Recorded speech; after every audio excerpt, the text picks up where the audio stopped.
Friends, anyone looking to learn a little bit more about creative financing, live every Tuesday and recorded on YouTube. Yes, thank you guys for tuning in today. So today, our topic is going to be how do we deal with difficult sellers, right? And there's many ways that we do. And this is what we're going to dive into today. If you have any questions, like I said, make sure you put them in the chat and we will definitely dive into these at the end. But difficult sellers. So I kind of lumped them into a few different categories of why we label these people as difficult sellers, right? Sometimes we have sellers. Annie from Miami, what's going on? Hi, Annie. So difficult sellers. Sometimes we run into sellers who are just in a really tough jam, right? Sometimes they're good people. They're just really in a bad spot, right? And sometimes they're frustrated. Sometimes they have a lot of anger from their situation, right? Sometimes they're just so fed up with the entire situation of everybody lowballing them, all these other things, they've calloused over. So what we've determined is to obviously, we want to be a human to the seller and find out what's their why. I think of it as my kids. If you ever have young kids, guys, and they ask you something and you give them an answer, their typical response is why, right? So we try to get to the real why of the seller's needs, desires, wants, things like that. And this is truly how we're able to help them. So when we deal with a seller, we ask them a question like, why are you wanting to sell your house? That's on our script. It's not a very scripted question. It's a very common question. We put it on our script. It's just a list of questions we ask, okay? But there's going to be a lot of our information that we're going to get is, can you tell me about your property? Why do you want to sell it?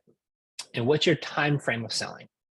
And the reason why we ask these three powerful questions is this is where you're going to find out a lot of their desires. Now, sometimes we've had a death in the family, a divorce, and once again, we have somebody who's just in a difficult spot. So are they a difficult seller or are they in a difficult spot? Those are two different situations, okay? They could be a difficult seller because they're in a difficult spot. What do I mean by that? They could have a lot of liens on the property. They could have a situation that's coming across our desk right now today. So I love to talk about not just hypothetical situations, but deals that we're currently going through. I have a gentleman who's got a property. He wants $180,000 for it.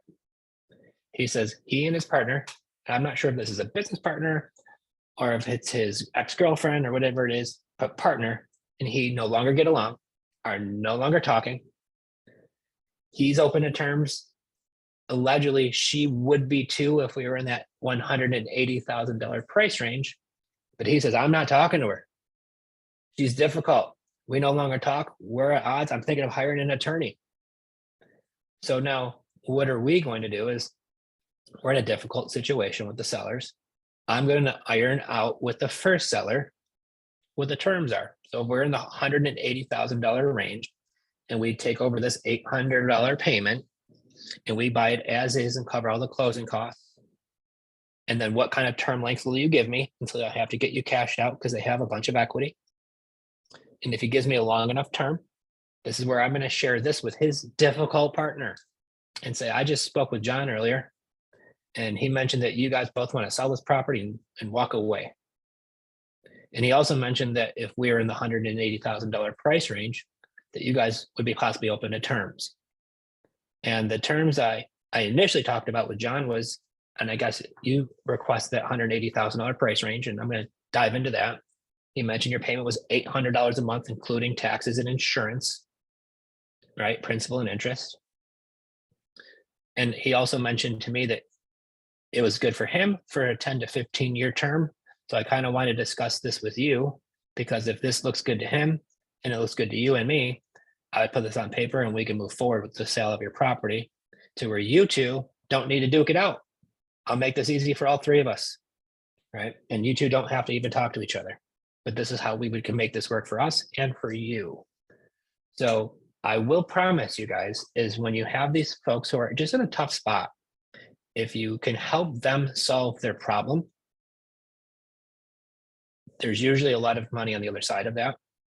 But more of a benefit to this is a lot of people will give up on these situations a lot of investors who don't take the time to figure out the true why and how I could put the pieces to this puzzle together, they just abandon this and they move on to the next one, right?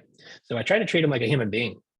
I try to really learn my craft, all the different strategies that I can make work for creative financing.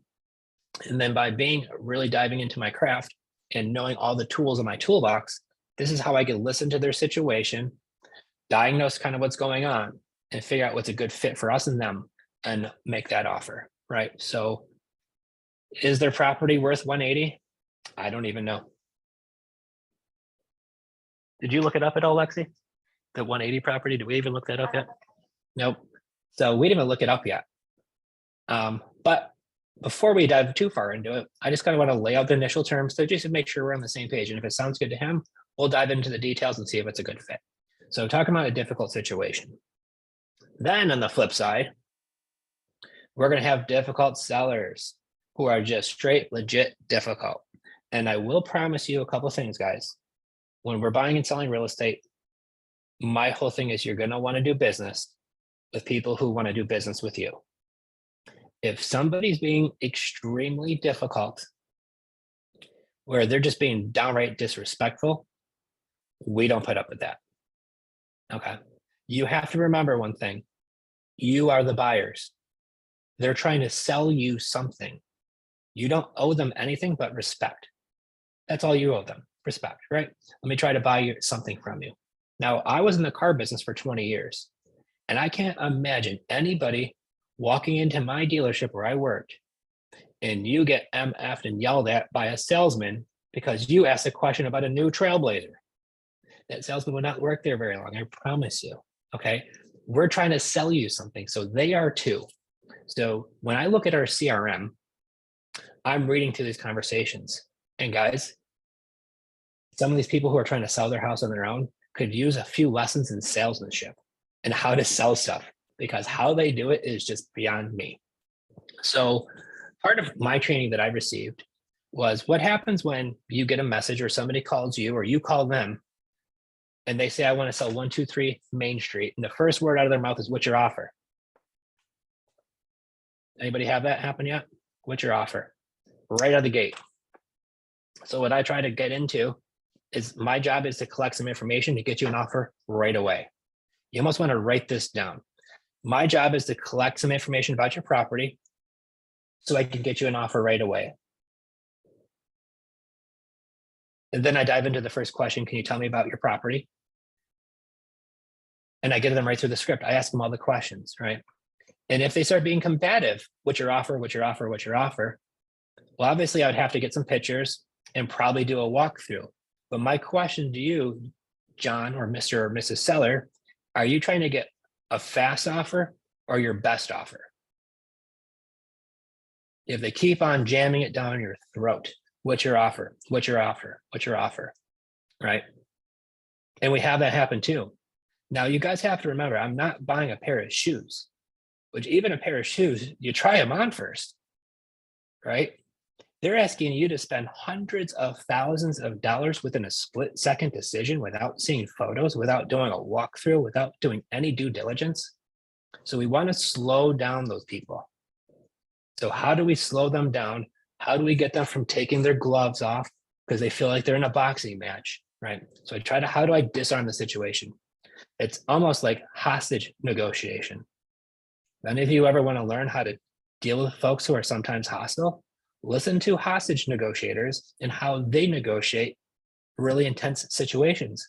Sales, you'll learn a lot from them. So in these situations, I really dial down to my job is to collect some information about your property so I can get you an offer right away. Then I get into, can you please tell me a little bit about your property? Address, right? Why do you want to sell it? And if they say, well, what does that matter? Well, sometimes people have a lot of issues with the property and they want to move on. And some people just want to sell it because they want to relocate to better weather. That's my rebuttal. For the people who are like, well, what does it matter to you? Well, if you want to move out of your house because the roof is caving in, don't you think I should probably want to know that? It does matter. right? So I ask why. And generally, they're going to tell me, I want to relocate, my job has transferred me, or whatever the question can be, right? They'll have a series of reasons why they want to move. I'm going to definitely ask the time frame. How soon do you want to sell? I'm giving you guys our script. So if you want to know it, I'm just literally telling you. It's nothing secret. It's just, like I said, a list of questions. It's not like a script where I'm reading all these complicated things. It's just questions. But I want to know, why do you want to sell it? I want to know, how soon do you want to sell it? Then I need to know if it needs any work before a family can move into it.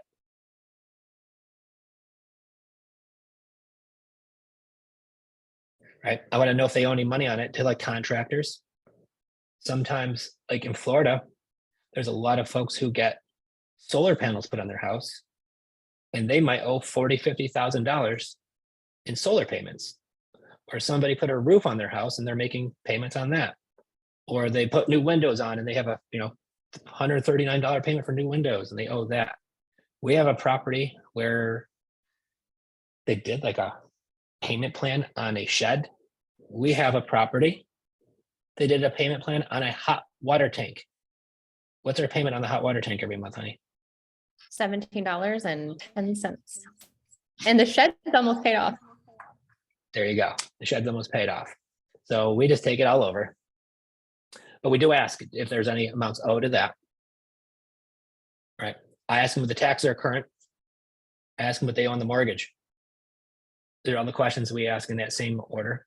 And then I really dive into is, what do they need for the property? I walk them down the pipeline. I'm not asking these weird questions. I'm collecting the information. My questions are very easy. And what you're going to notice are, this is the topic of today, the people who will fight you on those questions are generally not people you're going to buy their house. Right. Now, you still can. I'm not saying disregard those people, throw them in the garbage or whatever. But most likely, if they don't want to, if they're being difficult, you're in for a really tough time. Yeah. The people that we go ahead, honey. I was going to say, maybe just share, because there are times where what I deemed a difficult seller, and Joe actually like swooped in. I was like, he's being mean to one of our employees. And Joe swooped in and got a guy on the phone, and he just needed to know how to handle him. So I think as you get into that a little bit, it's like how to handle certain personality types for sure. Yeah. And that's what we realize. There's so many different personality types. It's kind of funny. And I will tell you, we do a lot of our initial conversations through messaging.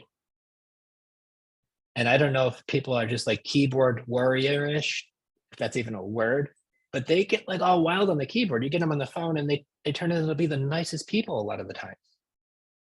And you realize, guys, we're communicating with people, right? So we could see each other. I could hear each other, the tone in your voice. I could hear pauses. I could hear yelling. I could hear all of these things. I could see when I'm talking in person. When I'm in text, I lose all of that. So sometimes people could say one thing and I might take it one way. Jen might take it a completely different way. Believe me, it happens. Especially when, group texts go out, stuff like that. We could all take it different ways. So this is why getting on the phone with these people and really getting down to the meat and potatoes. So for our process, before I get on a phone call, I like to have some of the information up front. So this is why a lot of ours is done messaging first, then we get on a call. But I will say, once I get on that phone call, this is where we are going to determine if we're a good fit to do business with these folks. And a lot of times there's a situation where if we pick up the phone, and if they're extremely hostile and extremely mean to the messaging, I'm not wasting my time. I don't need anybody's disrespecting me. This is business, right? But I will tell you, I will reach out to them next week, because maybe before they message us, maybe they just stub their toe and they're all mad about that, right? And they're like, oh, what the hell? You don't know their situation. So we'll reach out next week, because a lot of times that could be that factor, just a little bit change of attitude. Next part with hostile, difficult sellers, time and circumstances will change everybody. Write this down. Time and circumstances will change everybody. So what does that mean? Somebody who's being hostile right now, maybe 6 months of their house not selling, their tune's going to change a little bit.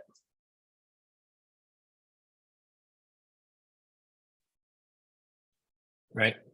So time and circumstances will change everybody. If I put my house on the market and all of you take 1 second to think about if this was your personal house, you're going to want as much money as you can for it. If it's the first day on the market and somebody comes to you and says, hey, I want to buy your house, or they give you a low offer, it's the first day on the off market, you're not going to entertain their low offer. But what happens if your house was sitting there for 6, 7, 8 months and it still hasn't sold? You might be willing to entertain different offers. So also too, how we deal with these situations, if it's a no today, that does not mean it's going to be a no tomorrow. You're going to need to have excellent follow-up skills, even with these folks, because of the reason is that will change over time. Next part we're going to get into is follow up with these people. What does your follow-up campaigns look like? What does your follow-up systems look like? Do you have any follow-up? Is it pieces of paper? Do you have any computer automation helping you? We have a CRM. It follows up with these folks automatically by what sequences we have set up. But before we had a CRM, we had a $12 accordion folder that had 31 slots on it, labeled 1 through 31.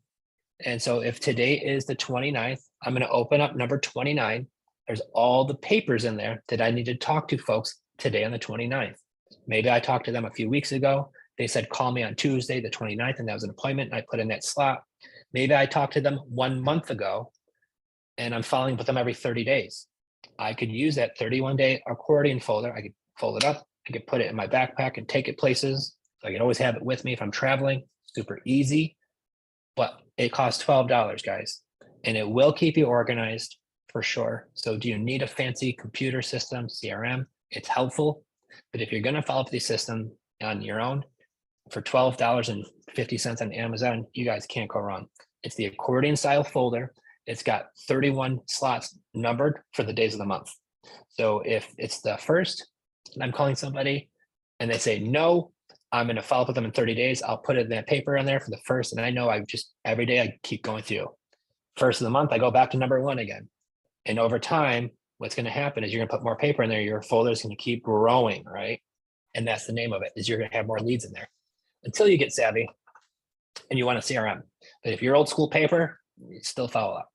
And it could be just something as easy as a reminder to text these people, right? Something like that, because once again, difficult people still need to sell their house.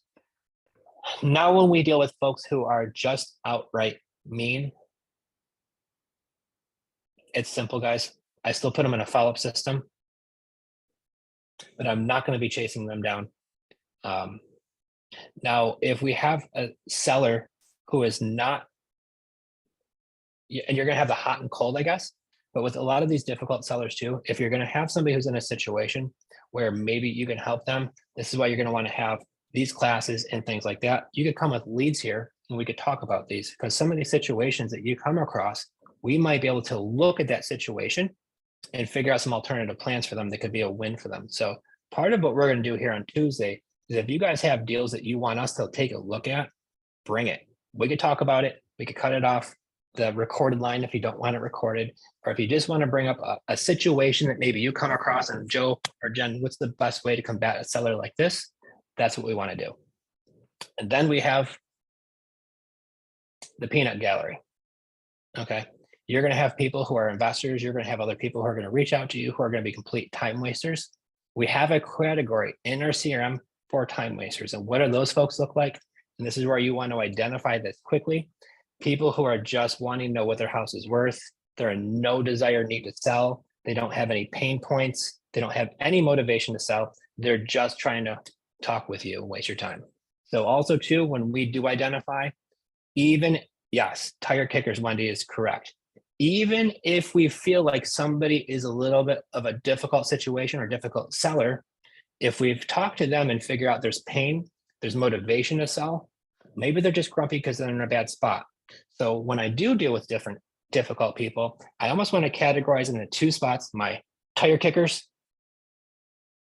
and then the ones who really are in a situation, they've got pain, they've got motivation, but yet they're grumpy, right? And I still will deal with those, because I will promise you, the people who pierce their shield, whoever that is, you have a better shot of making a deal with them, right? Once their wall goes down. Second difficult seller is the one you just can't get a hold of. I'm going to give you some ninja tricks right now, guys. So people you can't get a hold of. We dropped on our Facebook group yesterday 2 different websites that you can go to that will help skip trace for free.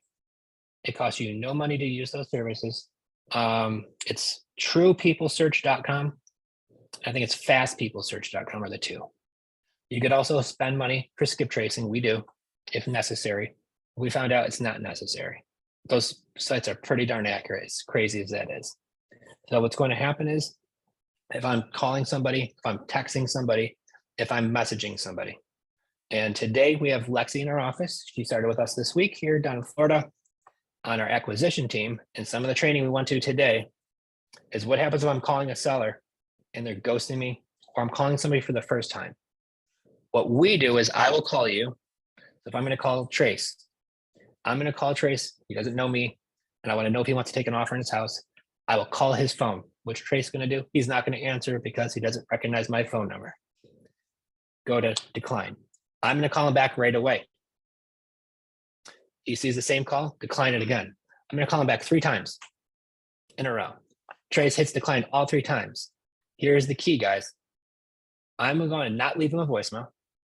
I'm going to text him his first name only with a question mark.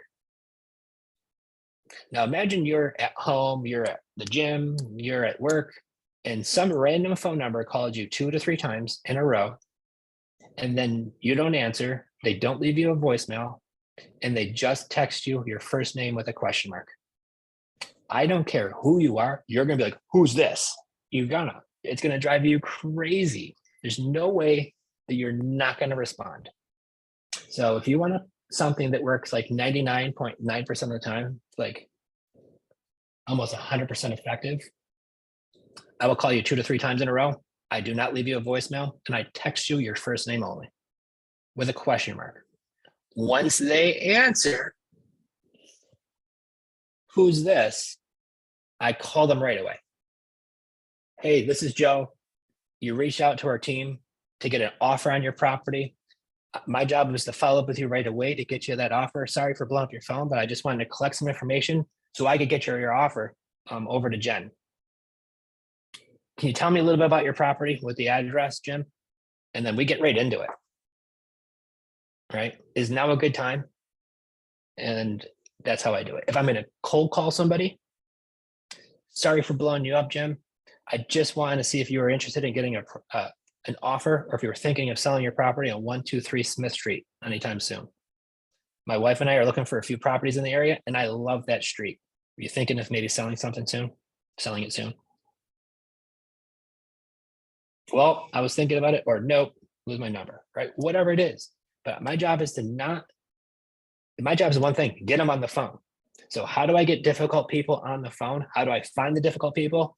True People Search, Fast People Search for free.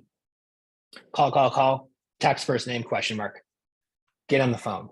That's when you're supposed to work your magic, right?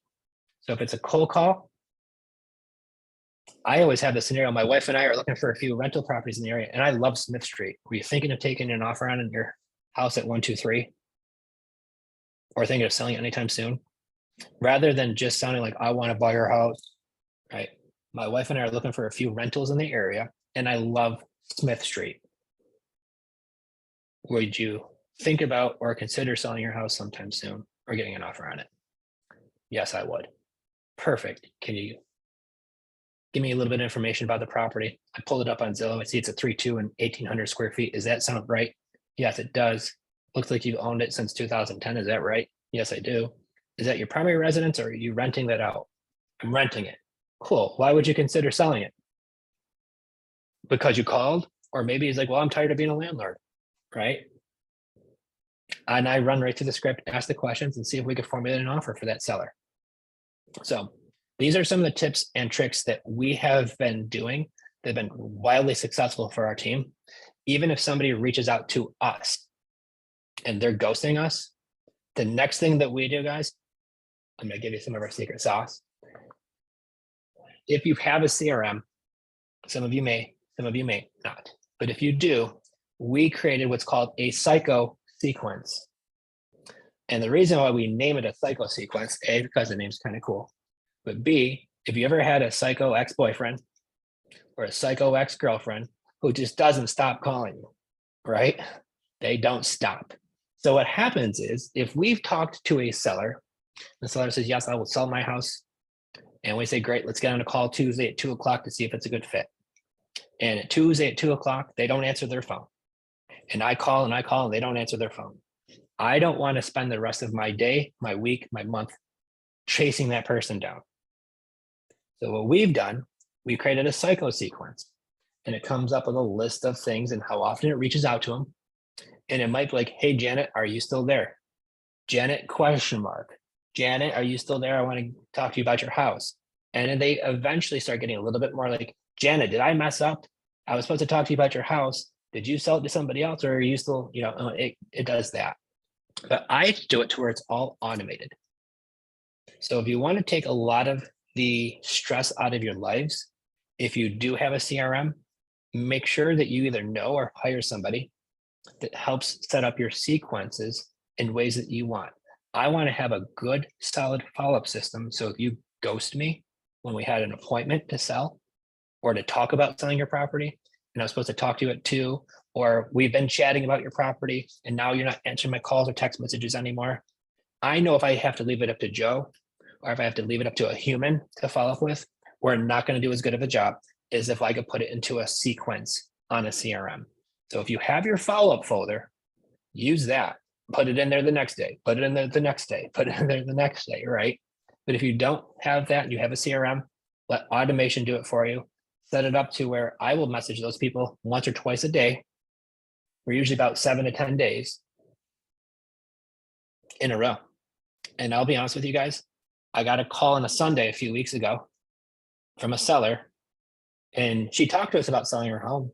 She needs to sell us her home because she just bought it. She owes too much on it.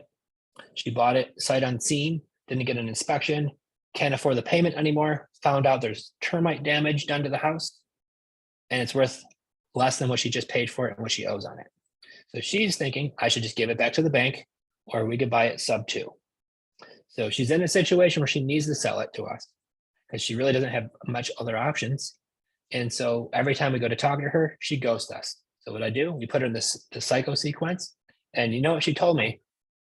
She's like, I'm calling because you guys keep messaging me about my house for sale. And I'm like, well, I love the area and I'd love to be able to buy a house on that street. And I know your situation and you need to sell it. So yeah, I'm glad that we're able to get on this call and see if we can work out the details. Yeah, you know why? Because our CRM is on a psycho ex-boyfriend sequence that keeps on messaging you like, it's me, I miss you, right? Or whatever. So automation could be your best friend if you decide to get a CRM. There are some like Podio, I guess, cost like $12 a month. There's some that are not very expensive at all. There's some that can be a little bit more tuned up to what you want. If you have one, or if you're thinking of getting one, I really recommend you have some type of sequence like that where once they ghost you, maybe you had a call, something like that, and they disappear. That's a great way to follow up with them. REI reply, yeah, I've heard of that one too. We use REI software, which has been really great for us. It's super easy to program. It's on the platform of High Level.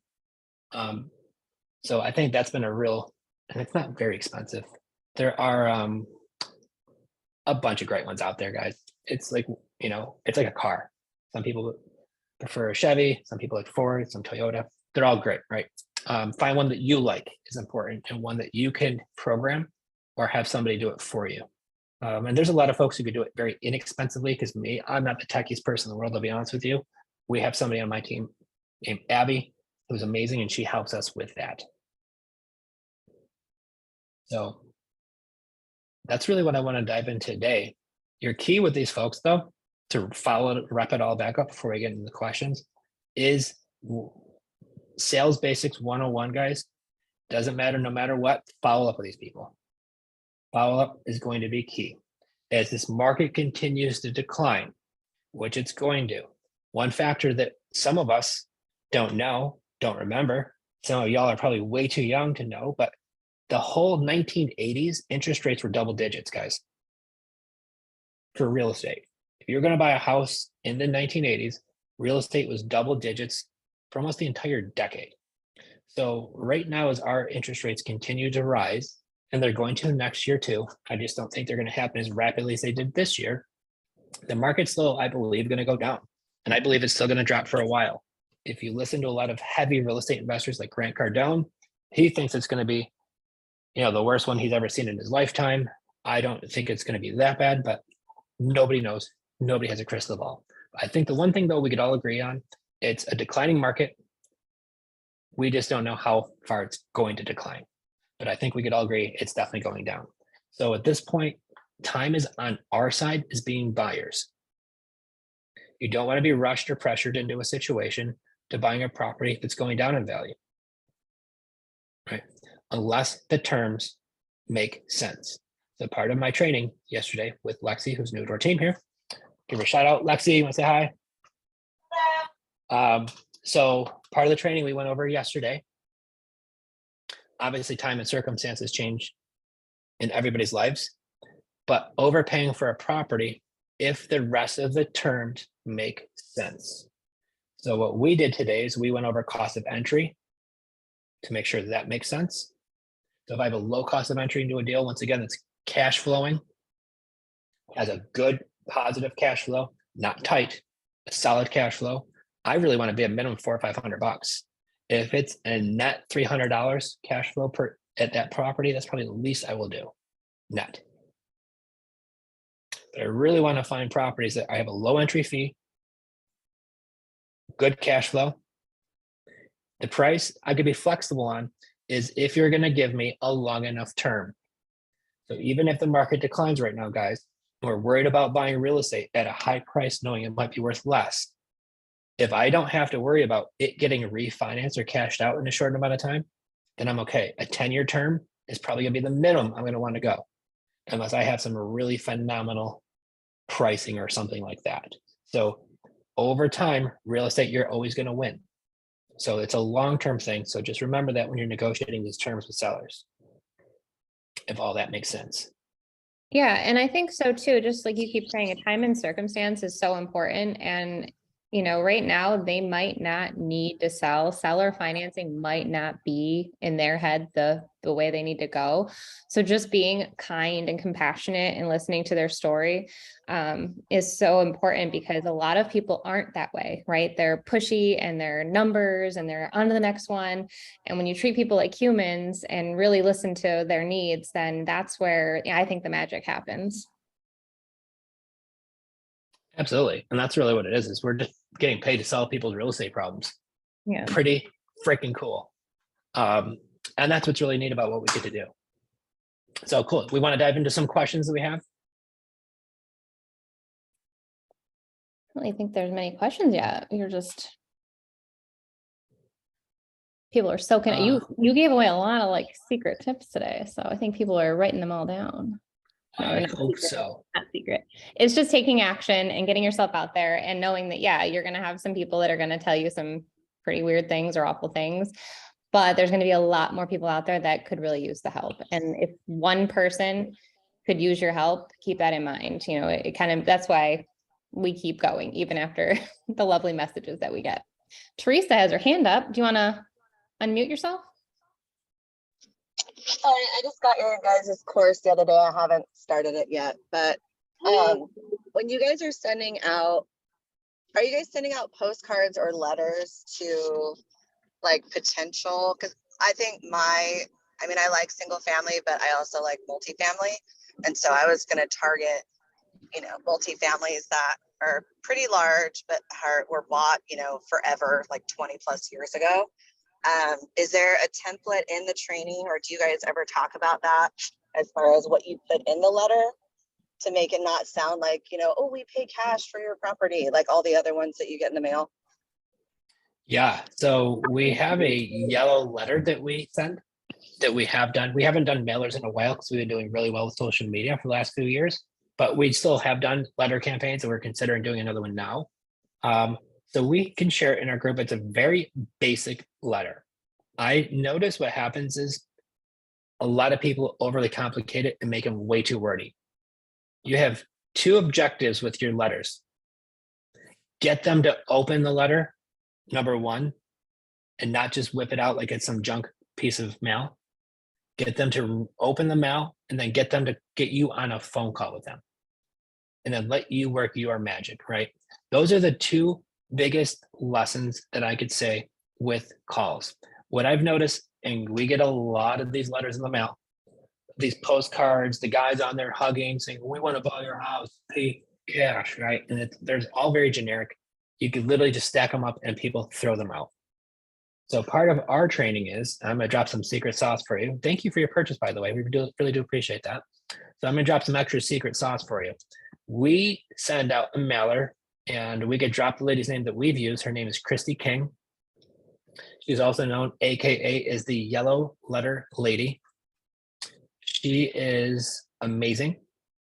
I think cost per mailer, if she does it for you, this is going to be including stamp. Everything's about $1.25, if I'm not mistaken, from the ones that we've done in the past. So if you do 1,000 mailers, you're looking at about $1,250.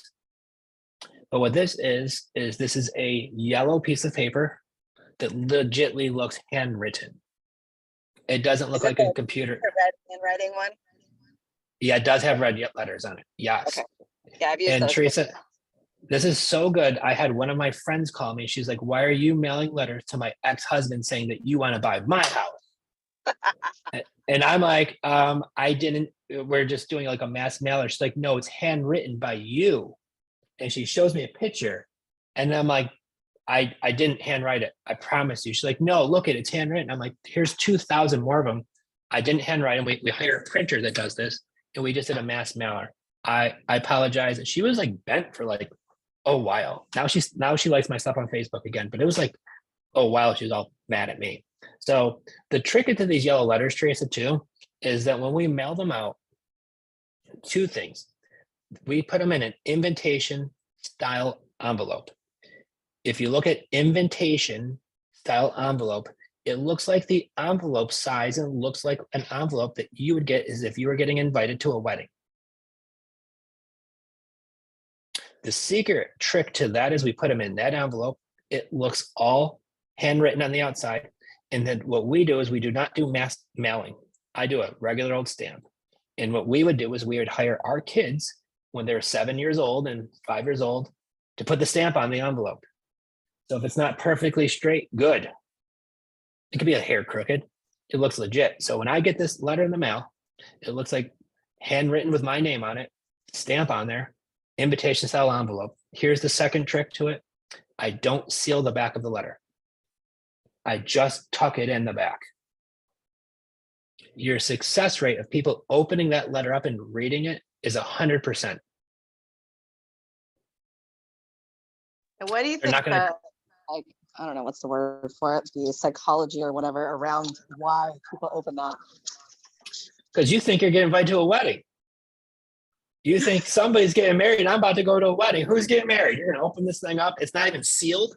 Every mail that you get from a bill collector, from anything else, they're all sealed. If I got somebody, a letter from somebody, and this looking envelope is handwritten with a stamp on there that's not enclosed, that's somebody sending me something. That's not a company generally. I'm getting invited to a wedding. Who's getting married? Open up. Now with this yellow piece of paper that's handwritten, that says, hi, my name is Joe and my wife is Jen. I liked your property at 125 Smith Street, or we're looking for a property in your area, and I noticed you were the owner of 125 Smith Street. We would like to buy it. Here's my phone number. Please give me a call. When you do a mailer, you're going to get about a 1% return on your letters that you're going to send. So I know something. 24/7 answering service. So here's the trick that Jen was saying is, who's going to answer these calls when they call you, right? Is it going to be you, or are you going to hire somebody? What we do is we use a 24-hour call service called Pat Live, PATLIVE, Pat Live. Pat Live is awesome. There are college students in Texas who mostly work there. You get 250 minutes per month for like $299. Believe me, it sounds like a lot of money. You could turn it off and on, but it will be the best $300 you spend that month. Because if you don't have to answer those calls while you're in the supermarket, driving down the road, you're going to want somebody to answer it all the time and sound like they're excited for the phone call and not like you're being bothered because like, who's this? Because you're doing something, right? So that's what these folks at Pet Live do. And then they're going to ask any questions you tell them. Now we have a script. Thanks for calling Joe and Jen's office. Are you looking at buying or selling your home today? I'm looking at selling my home. I got some letter in the mail. Okay, great. What's your name? Address? We ask a list of questions. Because you know what happens when you do these mailers? You also get hostile people calling you. How did you get my address? Take me off your list. And they call. And these poor people at Pat Live, after every call, they email you the answers, and they will even write some comments in the bottom like, yeah, this is the fourth time this person called, and they are super mad about us sending them a mailer. Would you want somebody having your phone number calling you 4 times in a row? No, I yelling at had a you? guy threaten me to fly out here from his mom's house in Pennsylvania because I did like an inherited list. And then Yeah. I did the Pat Live thing when I was getting like bigger lists. But yeah, no, when they have your personal phone number, I get the most colorful messages. I'll just say that. Yes. So I'm about to be your best friend, Teresa. If you decide you don't want to have an answering service, I would really recommend you get this app. I'm gonna hold it up real quick. It's called Sideline. It's this green app right there. It looks like that S. Okay. This right here is going to be your savior. This is a whole other phone interface on your phone. A completely different phone number, a completely different voicemail. I think it costs like $70 a year. You could download it through the App Store. Now, what this is nice about is if I turn it off, maybe I'm out to dinner and I want everybody else to call me on my normal phone, but I don't want this thing ringing all times of night. When somebody calls that phone number, can you type it in the chat, hon? It's called Sideline. Jen, can you type that in the comment section when you get a chance, please? Yeah. But what happens is with that right there, if you call my normal phone, I could have the, hey, this is Joe, leave a message. But then on my Sideline app, I could be, thank you for calling Joe. Please leave me the details of your property or whatever you want to sound like, right? And I could get back to you. The other thing that's really cool about this app, which I love, is if I'm talking with people, it gives me our entire conversation of text messages, pictures. Even if we've had a phone call, it'll insert it in there. So like, oh, we called here and talked at this time. It keeps every single thing in one spot. So I've known since the history of my contact here, every time we've talked, every message that's went back and forth. We talked on Tuesday for 23 minutes, Tom. It's all right in one spot for history. Very easy to keep organized with this. So if I've texted people, it's a wonderful app for the $70, $80. I would at least set that up as a minimum, because what I don't love is I don't love Google Voice. Because if I'm calling a Google, thank you for calling, or you're calling a Google Voice number, I know it's instantly some gaff, fake number or whatever, because everybody can get those for free. This, you're just calling a phone number. And the cool part about it is you can make this cell phone number from anywhere around the country. So if I wanted to be a Florida zip code or an area code or a Missouri area code or California area code, I could put that to wherever one I want around the country. And that's my phone number. So if I'm giving out people my business phone number, I could give them out that phone number if I want. I could have my own voicemail on that. And then they also have like group messaging and things like this. So if you do have a team that works on your staff, you could also do call forwarding. So if they call that number and I don't answer, it could get forwarded to somebody else on my team. And they could pick up the phone call and not miss any calls. So it's a really, really cool thing for the $70, $80. If you don't set up Pet Live, and if you are wild enough to want to answer some of these calls yourself, because like I said, some people get, you want to buy my house. Even I'm all if mad you about do it. have Pat Live, it's just nice to not have your personal number. And like Joe said, like it's an entirely different screen that pops up. It's a different everything. You can have a separate voicemail. So you know that that's a work call, and you can turn it off too. So if you're away for the weekend and you don't want any work calls, you can still use your personal phone, but just turn that app off. So you don't need a burner phone no more. You don't need it. Just You save got me the some burner. money. Yeah. And here's the best And part all these about it, guys. phones. Yes, you don't need a burner phone. You still have your same phone. Second part, which is awesome. Maybe it's time to get a new number on that phone number, right? Maybe I'm moving to another area code. I want to have one based out of that area. You could just go through the app and change your phone number again. So crazy person has your number. They don't stop bothering you. Get rid of that phone number, get your new number, and you're off to the races again. So that's been really helpful for us and our team too, especially because a lot of our team, all of our team except for me really are women. And I don't want the girls on our team talking to people on the phone sometimes and giving out their personal number. I'm weird like that, but also I see some of these conversations in our CRM. So I understand this is why. Cool. Looks like we got some other questions coming in. Yeah. Do you have that in your CRM to call you on that number? No, the CRM goes to Pat. Well, it depends on if you explain that one.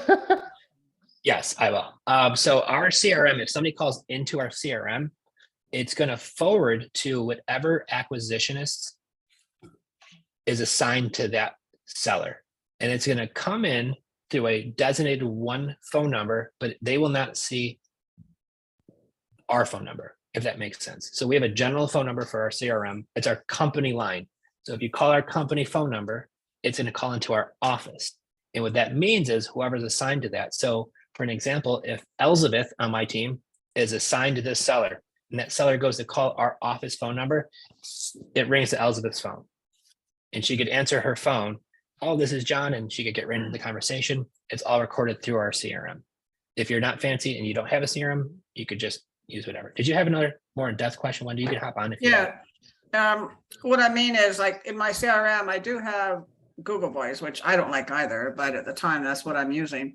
So when you mention this, it's like, oh, can I put like I have 5 phone numbers that I use because I use Florida too and wherever that I have got through Twilio.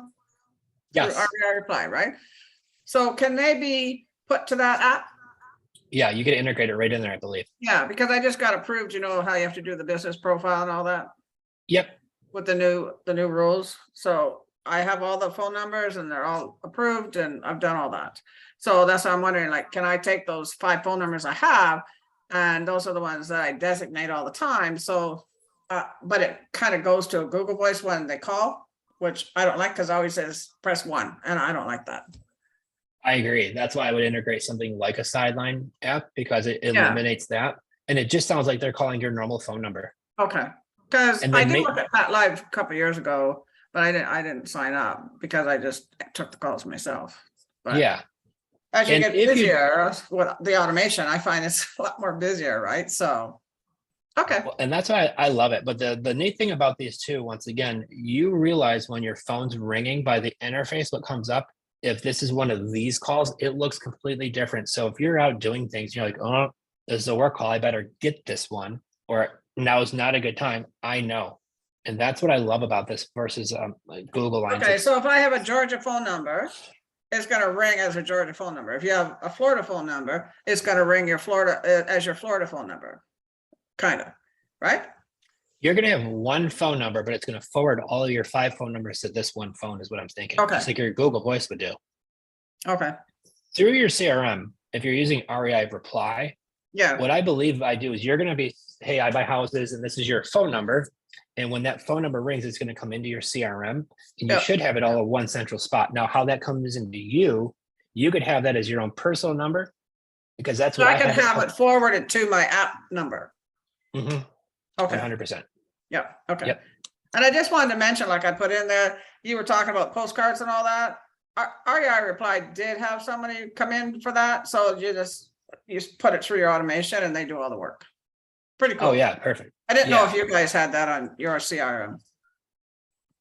So we have somebody named Abby who does a lot of that for us. So when we have these ideas, I'm like, hey, Abby, can we do this? And she's like, Miss Techie, she's like, yep, I'll have that done. And yeah, it's cool if you can get it done because now all your leads, you just click and you just put in that you want a postcard gone or a letter, a yellow letter gone or whatever.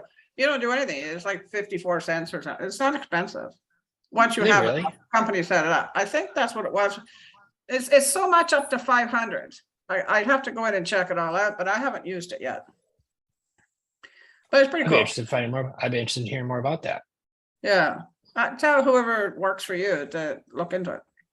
I would certainly I can will. say, I I'll can look reply. up the company and send it to you. Can you please? That'd be great. Okay.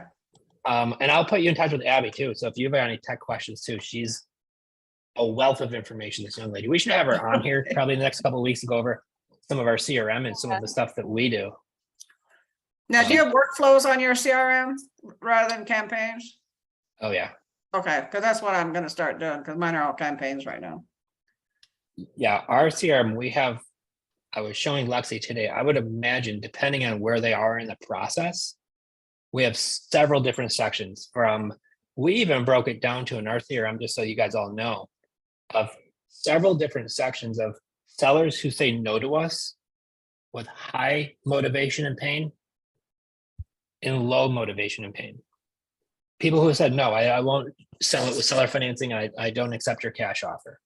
Then we have another category for the people who say maybe, high motivation, low motivation.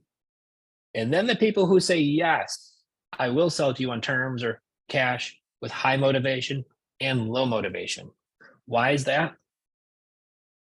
Because if somebody, first of all, said no to us, but they have some pain, some motivation, I really want to keep a close eye, even on the folks who say no.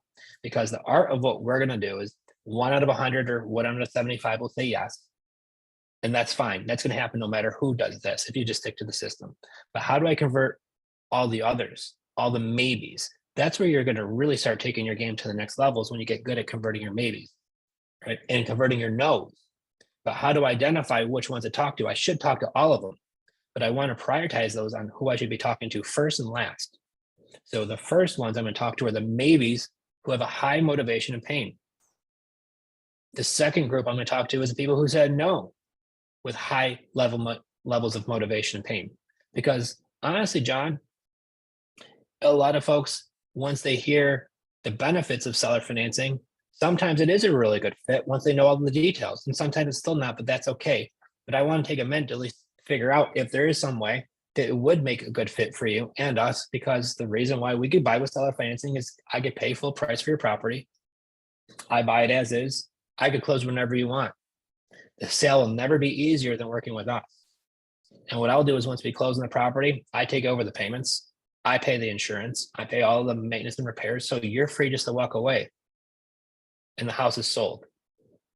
And so sometimes, and this is where I was explaining to Lexi today, why do people say no most of the time? Sometimes it's just really not a good fit. A lot of times because they don't have a clear understanding of what's truly happening, they say no. Right? So once again, I'm going to categorize my no's into no motivation and high motivation.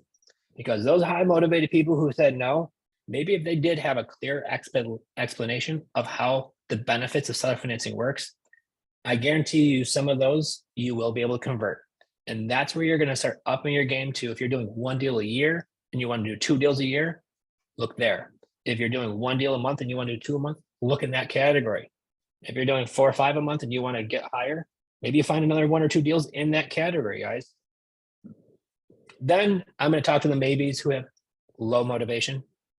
And then if I've got time, the people who say no and have no motivation, will I talk to them? Me. I'll be honest with you.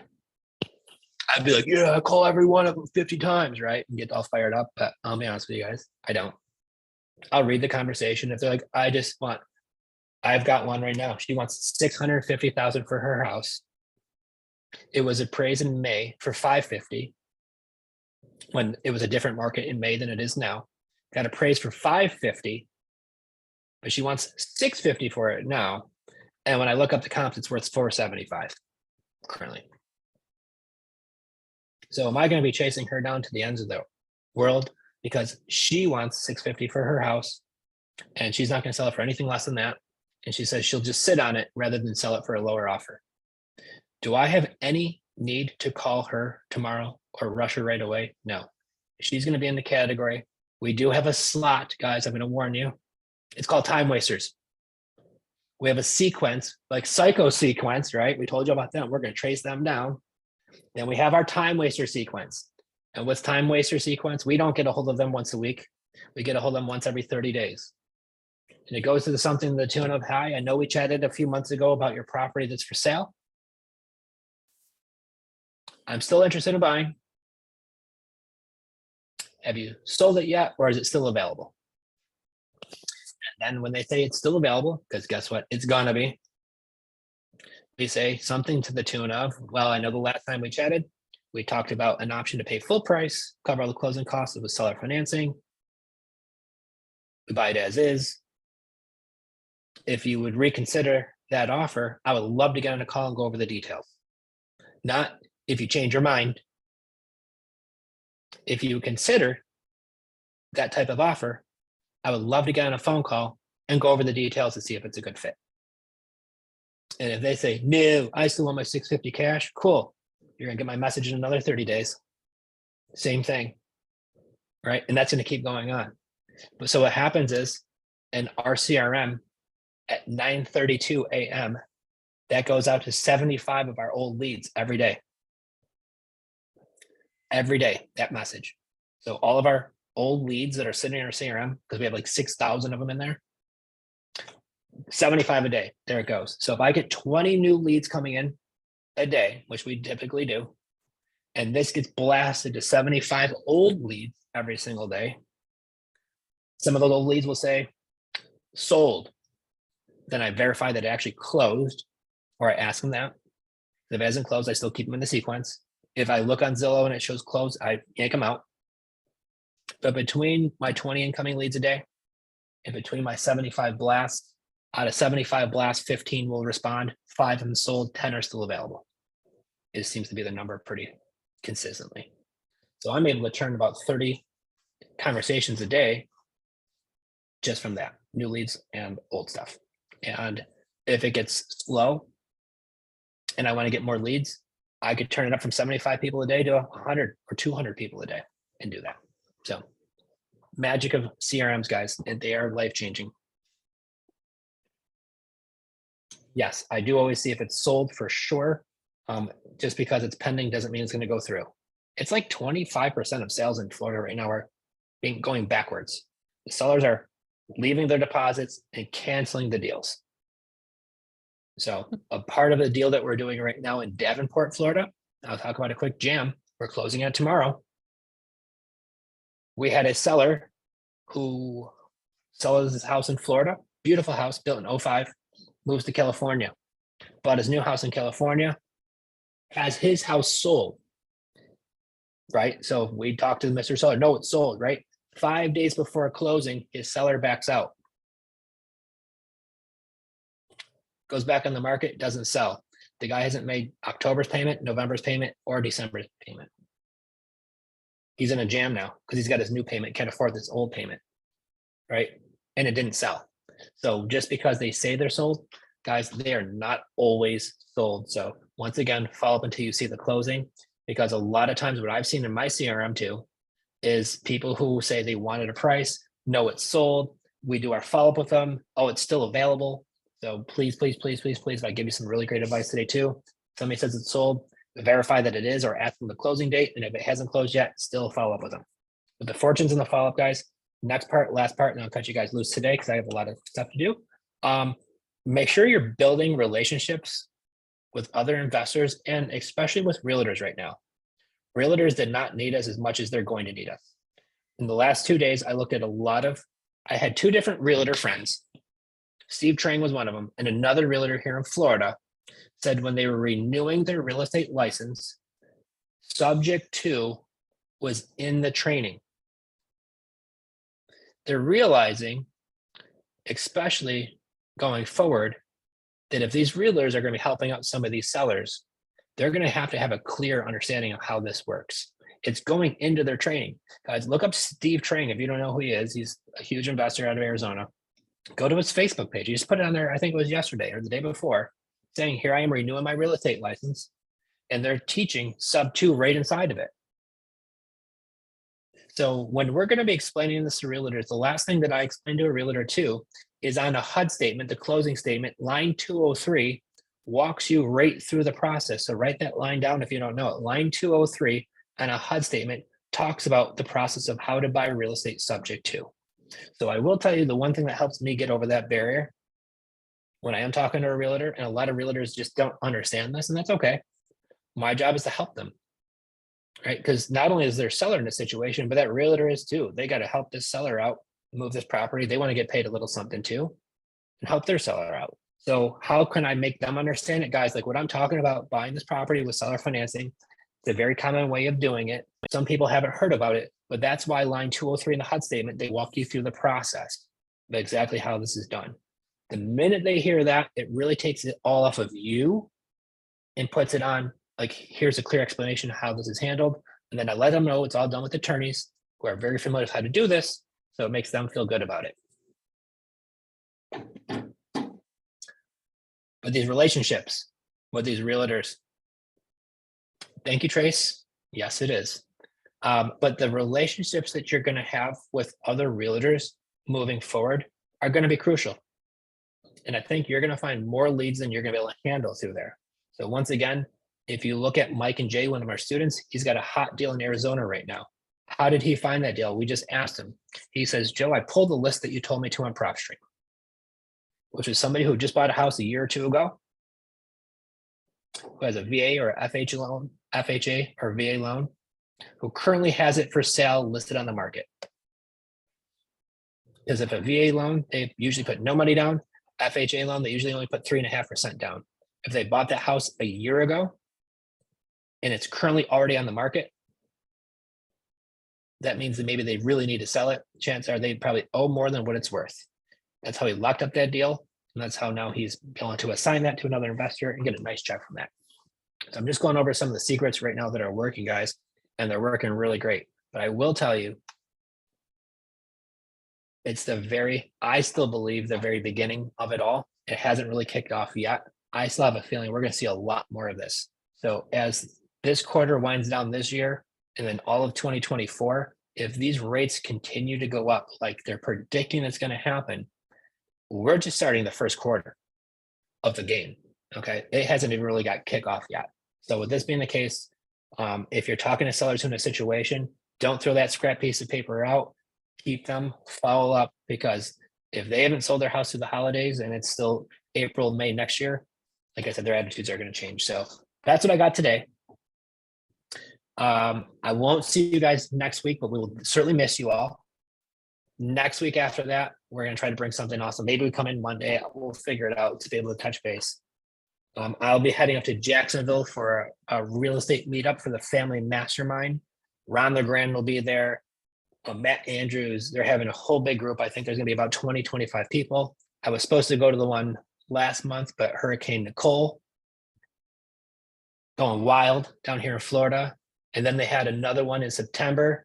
Hurricane Ian did a number on that one. So I didn't get to go to that one either because they were all canceled. So I'm really looking forward to the one up there. And I'm sure I'll bring back a wealth of information because Family Mastermind is a wonderful group of real estate investors all across the country. I highly recommend it. They're an awesome group.